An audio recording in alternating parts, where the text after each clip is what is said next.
Hi everyone, स्वागत है आपका फिर से एक बार हमारे साथ जुड़ने के लिए। तो देखिए, जो आपका एनटीए ऑफिशियल वेबसाइट होता है ना, तो इन्होंने 13 मार्च 2024 का जो एक बिग अपडेट रिलीज किया था, जो कि आपका करेक्शन विंडो था, जो कि आपने नीट एग्जाम का 2024 के लिए एप्लीकेशन फॉर्म फिल किया था ना, तो उसका जो करेक्शन विंडो है उसके रिगार्डिंग एक बिग अपडेट जो है यहाँ पर एनटीए ने रिलीज किया हुआ है। तो उसके बारे में हम पूरा डिटेल में बात करेंगे कि आप यहाँ पर कौन कौन सी चीज़ें एडिट कर सकते हो। साथ ही साथ अगर आप यहाँ पर मतलब एडिट अपना फॉर्म एडिट कर सकते हो तो फिर आपको कुछ यहाँ पर एडिशनल चार्ज देना है या नहीं देना है, या फिर उन्होंने एक लाइन मेंशन किया है कि अगर आप अपना एप्लीकेशन फॉर्म फिल करते हो तो फिर उसके अंदर आपको जो भी एडिशनल चार्ज देना पड़ेगा आपको रिफंड नहीं हो जाएगा। तो वो एडिशनल चार्ज किन बच्चों को देना है। और आपका कॉमन डाउट यही आता है मुझे कि क्या सर, अगर हमारा फॉर्म एकदम करेक्ट है तो क्या हम फिर से लॉग इन करके उसे फाइनल सबमिट कर सकते हैं या नहीं कर सकते हैं। तो उसके बारे में भी हम पूरा डिटेल में बात करेंगे। तो आप पूरा वीडियो देखिए, आपका हर एक डाउट यहाँ पर क्लियर हो जाएगा। देखो, सबसे पहले यहाँ पर जो फर्स्ट पैराग्राफ दिया है ना, इन्होंने इसी के अंदर मेंशन किया है कि जो आपका एनटीए है ना, जो कि आपका नीट का एग्जाम कंडक्ट करता है, और आपका एग्जाम जो है 5 मई 2024 को होने वाला है। संडे को आपका एग्जाम है, 2 PM को स्टार्ट हो जाएगा, 5:20 को एंड हो जाएगा। और जो इंडियन टाइम है ना, उसके अकॉर्डिंग आपका जो एग्जाम कंडक्ट किया जाएगा, पेन एंड पेपर के मोड पे आपका एग्जाम हो जाएगा। इस बात का ध्यान रहे। उसके बाद देखिए, नीचे आते हो तो आपको यहाँ पर एक पैराग्राफ देखने को मिल जाएगा, जो कि इन्होंने यहाँ पर नीट यूजी 2024 लिखा है। सामने इसका जो है ड्यूरेशन ऑफ करेक्शन मेंशन किया है, 18 मार्च से लेकर 20 मार्च आप यहाँ पर 11:50 PM तक आप यहाँ पर अपना एप्लीकेशन फॉर्म जो है एडिट कर सकते हो। और यहाँ पर कौन कौन सी चीज़ें एडिट कर सकते हो, तो जो आपका इनएक्चर आई है ना, या फिर फर्स्ट है ना, तो इसके अंदर इन्होंने पूरी डिटेल मेंशन की है। उसके बारे में भी हम पूरा डिटेल में बात करेंगे।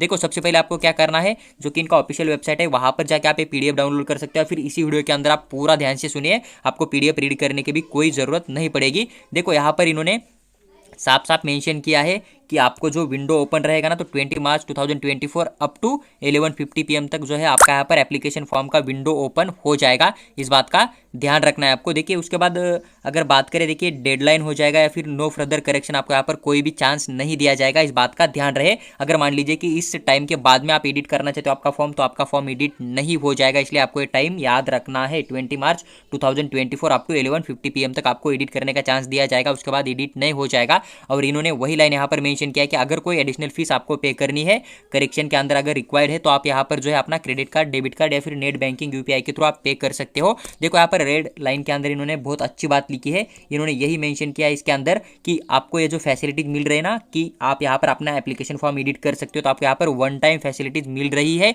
अगर आप यहाँ पर फिर से करेक्शन विंडो के अंदर कोई भी गलती करते हो, तो फिर आपको यहाँ पर करेक्शन के लिए चांस नहीं दिया जाएगा। यानी कि मान लीजिए आपने अभी तक एप्लीकेशन फॉर्म फिल किया था, गलती किया था, फिर आप करेक्शन के अंदर भी गलती करके उसे पेमेंट करके फाइनल सबमिट करते हो या फिर एडिट करके फाइनल सबमिट करते हो, तो उसके बाद आपको कोई भी यहाँ पर जो एडिट करने का ऑप्शन नहीं दिया जाएगा। यानी कि 20 मार्च के बाद आपका फॉर्म एडिट नहीं किया जाएगा किसी भी हालत में। इसलिए आप अभी जो फॉर्म फिल कर रहे हो ना, तो इसको आपको थोड़ा ध्यान से फिल करना है, या फिर एडिट करोगे इसके बीच में, तो आपका यहाँ पर जो है अपना एप्लीकेशन फॉर्म थोड़ा अच्छे से एडिट करना है। इस बात का ध्यान रहे। देखो, उसके बाद इन्होंने यहाँ पर कुछ इंपॉर्टेंट पॉइंट भी लिखा है, जैसे कि आपको एडिशनल पेमेंट जो है यहाँ पर कब करना है। अगर आप अपना एप्लीकेशन फॉर्म फिल कर रहे हो, करेक्शन कर रहे हो ना, उसके अंदर आपको एडिशनल फीस कब पे करनी पड़ेगी। इन केस ऑफ अगर आप यहाँ पर अपना जेंडर चेंज कर रहे हो, कैटेगरी चेंज कर रहे हो, फिर पीडब्ल्यूडी स्टेटस चेंज कर रहे हो ना, तो उस केस में आपको यहाँ पर अपना एडिशनल फीस जो है पे करना पड़ता है। तो आपको वहाँ पर पे करना पड़ेगा। उसके बाद ही आपका जो एप्लीकेशन फॉर्म वहाँ पर सबमिट हो जाएगा, और जो आपका चेंज करने का क्राइटेरिया हो वहाँ पर लागू हो जाएगा। अदरवाइज आपका फॉर्म जो है चेंज नहीं होगा अगर आप पेमेंट नहीं करते हो।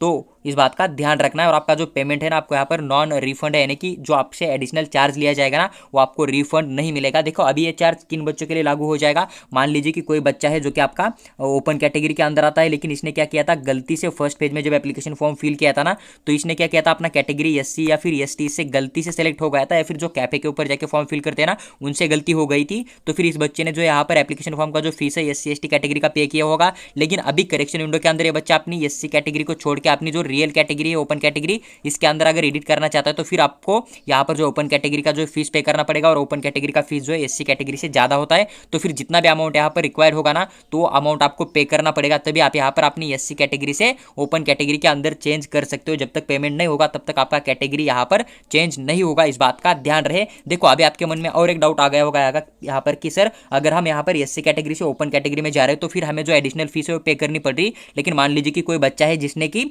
मतलब वो आता है एससी कैटेगरी में, लेकिन इसने फॉर्म फिल के अंदर गलती से ओपन कैटेगरी डाल दिया था। अभी वो ओपन कैटेगरी से यहाँ पर एससी कैटेगरी में आना चाहता है, तो फिर क्या उसका जो अमाउंट मतलब इसने पहले ज्यादा पे किया था, अभी इसको कम पड़ रहा है, तो फिर इसे रिफंड मिलेगा या नहीं मिलेगा। तो अमाउंट आपको रिफंड मिलना चाहिए। अगर नहीं मिल रहा है तो आप यहाँ पर एनटीए को एक बार मेल कर सकते हो। इस बात का भी ध्यान रहे। देखो, उसके बाद इन्होंने यहाँ पर एक पॉइंट नीचे मेंशन किया है कि आप यहाँ पर कौन कौन सी चीज़ें एडिट कर सकते हो। तो देखो आप यहाँ पर ध्यान से पढ़िए, इन्होंने यहाँ पर मेंशन किया है साफ साफ कि ऑल फील्ड, मतलब जितना भी आपने इन्फॉर्मेशन फिल किया है, साथ ही साथ आपने जितने भी डॉक्यूमेंट अपलोड किए हैं ना, तो पूरे के पूरे आप यहाँ पर 100% एडिट कर सकते हो। जितने बच्चों ने यहाँ पर रजिस्ट्रेशन फॉर्म फिल किया है ना, वो सभी बच्चे अपना पूरा का पूरा जो भी इन्होंने यहाँ पर इन्फॉर्मेशन फिल करके रखा है, साथ ही साथ जो भी आपने डॉक्यूमेंट या फिर फोटो वगैरह अपलोड करके रखा है, तो पूरा आप एडिट कर सकते हो। इस बात का ध्यान रहे। मान लीजिए कि आपने जो ड्रॉपर वाला क्वेश्चन भी अगर अटेंड किया है, उसका अंदर भी अगर आप चेंज करना चाहते हो, तो फिर भी आप यहाँ पर 100% अपना चेंज कर सकते हो। इस बात का ध्यान रहे। आप यहाँ पर बस जो है अपना कॉन्टैक्ट मोबाइल नंबर यानी ईमेल एड्रेस जो होता है ना, आपने जो रजिस्ट्रेशन फॉर्म फिल करते टाइम फिल किया था ना, वो बस आप यहाँ पर चेंज नहीं कर सकते हो। मोबाइल नंबर एंड आपका ईमेल एड्रेस छोड़ के बाकी हर एक डिटेल, हर एक पॉइंट आप यहाँ पर बिल्कुल एडिट कर सकते हो। इस बात का ध्यान रहे। आप अपना आधार भी यहाँ पर फिर से भी लॉगिन कर सकते हो, तो हर एक चीज आप यहाँ पर एडिट कर सकते हो। जस्ट आपको यहाँ पर मोबाइल नंबर एंड आपका ईमेल एड्रेस होता है ना, वही आप एडिट नहीं कर सकते हो। बाकी पूरी की पूरी डिटेल,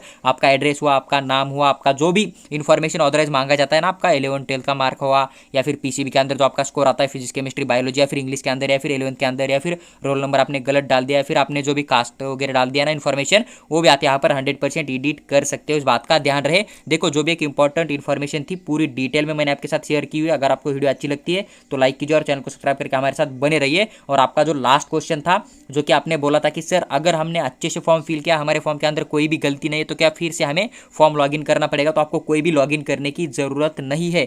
अगर आपने अपना जो प्रिंट आउट निकाला उसे एक बार रीड कर लिया है, सब एकदम करेक्ट इन्फॉर्मेशन है, तो फिर आप लॉगिन करके अपना समय बर्बाद मत कीजिएगा। आप जो अपनी स्टडी के ऊपर फोकस कर सकते हो। इस बात का भी ध्यान रहे।